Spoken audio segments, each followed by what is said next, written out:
Derrière ça, j'ai commencé mon ouvrage, je vous l'avais promis, de faire une émission sur ce que je sais, non pas ce que l'on sait, hein, parce que vraiment je fais la différence entre ce qui existe, ce que nous savons au niveau de l'humanité, et ce que moi je sais sur ce qu'on appelle les ovnis et le phénomène extraterrestre. Mais j'en sais beaucoup. J'ose avancer cette phrase parce que j'ai vraiment passé du temps là-dessus. Je fais encore une fois une petite parenthèse. J'étais complètement, comment dire, j'étais pas du tout intéressé, pour le dire simplement, il y a 4 ans de ça, 3 ou 4 ans. Et puis, un très proche ami de moi m'envoie une vidéo un jour et il me dit « Regarde ça quand même ». Et puis, on en reparlera. Et là, je découvre des choses stupéfiantes et je décide de creuser et c'est ce que j'ai fait pendant 3 ans.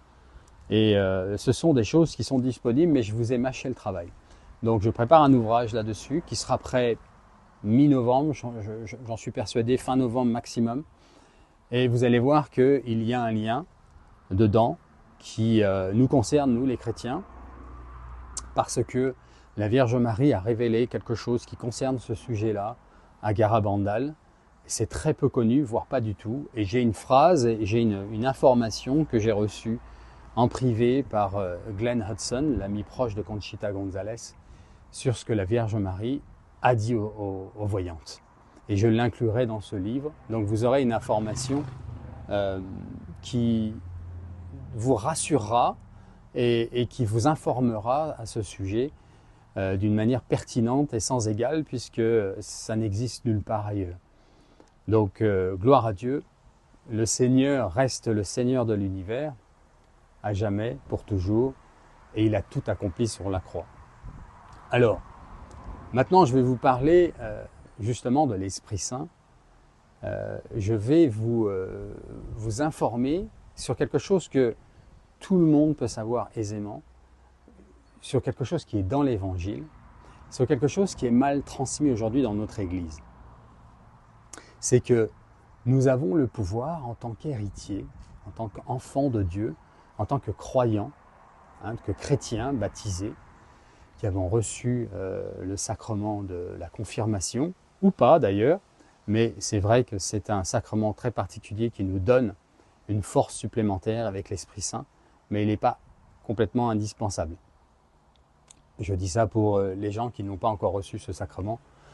C'est le baptême qui donne ce titre de prophète, prêtre et roi, que nous sommes tous en Christ, par le Christ et avec le Christ. Nous sommes des héritiers. Bien sûr, notre niveau de foi, notre niveau d'espérance et de charité aussi, mais notre capacité à emmagasiner, à recevoir, à activer toute cette réalité qui vient du ciel, qui nous a été donnée, transmise par le Seigneur, à des échelons, à des niveaux d'avancement. Plus on avance dans la prière, dans la lecture de l'Évangile, dans la transmission de ses connaissances, et plus on grandit, tout simplement. Et c'est ce que je fais en ce moment avec cette formation que je fais avec Encounter Ministries. Et je voudrais vous partager quelque chose aujourd'hui, et je vais vous demander d'activer ça dans votre réalité à vous. Vous allez voir comment. Premièrement, nous rappeler que nous sommes justement donc des héritiers de ce que le Seigneur nous a obtenu. Okay? Il le dit clairement, il ne le dit pas qu'à ses apôtres, il dit bien à ses disciples. D'ailleurs, il le dit aujourd'hui,